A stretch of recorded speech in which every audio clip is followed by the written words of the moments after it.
शहर के सबसे पॉश इलाके में एक आलीशान बंगला था। बंगले के अंदर एक मीटिंग चल रही थी जहां विदेशी इन्वेस्टर्स एक नौजवान के सामने करोड़ों का चेक रखने को तैयार। तभी एक इन्वेस्टर ने पूछा, मिस्टर जिगर, आपकी इस मल्टी मिलियन कंपनी की शुरुआत कहाँ से हुई, हार्वर्ड से या स्टैनफोर्ड से?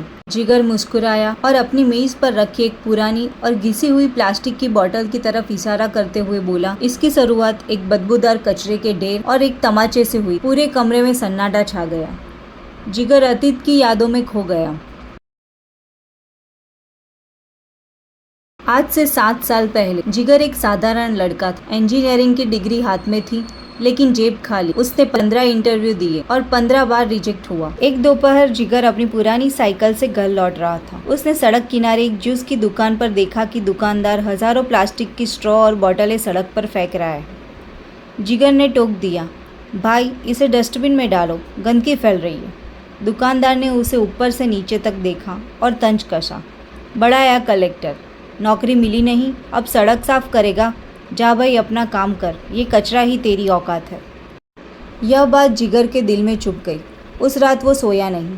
उसने गौर किया कि हम जिस चीज़ को कचरा समझकर फेंक देते हैं वह असल में मटेरियल है जिसे हमने सही तरीके से इस्तेमाल नहीं किया। जिगर ने अपनी माँ से 500 रुपये उधार लिए। लोग सोच रहे थे कि वह नौकरी ढूंढने जाएगा, लेकिन वह गया सीधे शहर के सबसे बड़े डंपिंग यार्ड में। वहाँ की बदबू से सर फटा जा रहा था, लेकिन जिगर को वहाँ सोना दिख रहा था।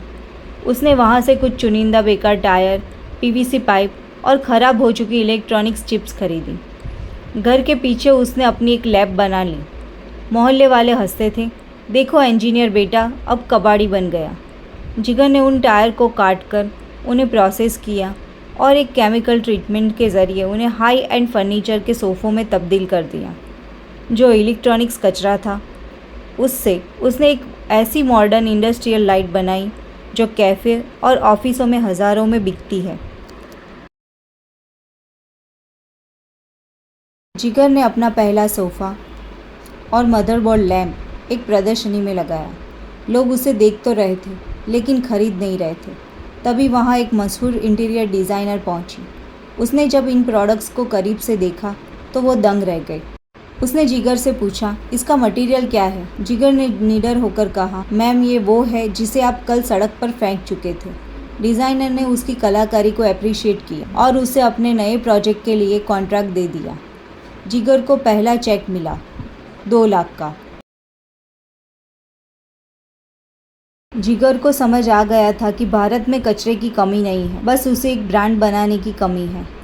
उसने अपनी कंपनी शुरू की, द ट्रस्ट टाइटन। उसने एक अनोखा मॉडल अपनाया। पहला, उसने शहर के कबाड़ खानों से टाई अप कर लिया। दूसरा, उसने उन महिलाओं और बेरोजगार युवाओं को काम पर रखा जो पहले कचरा चुनते थे, उन्हें आर्टिस्ट की ट्रेनिंग दी। तीसरा, उसने प्लास्टिक की बोतलों को रिसाइकल करके प्रीमियम फैब्रिक बनाना शुरू किया। जल्द ही बड़े बड़े सेलिब्रिटीज़ जिगर के बनाए हुए इको फ्रेंडली कपड़े और घर का सामान खरीदने लगे। जो कल तक उसे कबाड़ी कहते थे, आज उसके साथ सेल्फी लेने के लिए लाइन लगाते। जिगर ने अपनी कहानी खत्म की। इन्वेस्टर्स मंत्रमुग्ध थे। मीटिंग खत्म होने के बाद जिगर अपनी स्पोर्ट्स कार लेकर उसी जूस वाले की दुकान पर गया। दुकानदार बूढ़ा हो गया था, लेकिन दुकान वही थी। जिगर कार से उतरा। दुकानदार उसे पहचान नहीं पाया। जिगर ने जूस पिया और पैसे देते समय एक छोटा सा स्मृति चिन्ह दुकानदार को गिफ्ट किया। जिगर ने कहा, भाई साहब इस कचरे को संभाल के रखिएगा, क्योंकि इसी ने मुझे मेरी औकात दिखाई और आज मुझे यहाँ तक पहुँचाया। दुकानदार का सिर शर्म से झुक गया।